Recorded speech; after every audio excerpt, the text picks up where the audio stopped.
Hi friends, తెల్లెంటికలు నల్లబడటం కోసం, hair bar అవ్వటం కోసం చిన్న టిప్ చెప్తున్నాను. ఇగో మందార పూలు, ఆముదము, బాదం ఆయిల్, కొబ్బరి నూనె ఈ నాలుగు కలిపేసి మిక్సీ బట్టి హెయిర్కి పెడతాను. హెయిర్ కూడా చాలా బారుగా పెరుగుతుంది.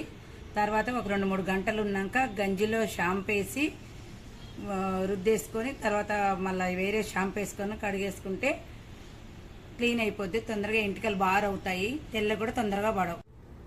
ఇక మందార పూలు ఈ తొడిమలన్నీ తీసేయాలి, ఇవి తీసేయాలి. ఇవన్నీ మిక్సీలో వేసుకోవాలి.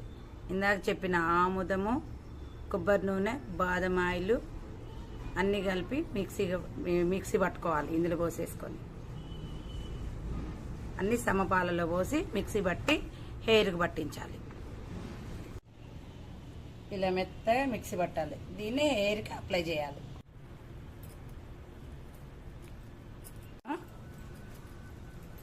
రెండు గంటలు 3 గంటలు ఉంచిన తర్వాత తల స్నానం చేయాలి, గంజిలో షాంపూ వేసుకొని.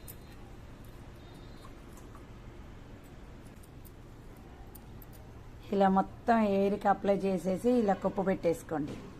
వారానికి 2 సార్లు ఇలా చేసేసి ఈ ఆముదము, ఈ కొబ్బరి నూనె ఇవన్నీ కలిపి హెయిర్కి అప్లై చేసేసుకుంటే బాగా హెయిర్ పెరుగుతుంది, నల్లబడుతుంది, వైట్ హెయిర్ రాదు. మీకు నచ్చితే లైక్ చేయండి.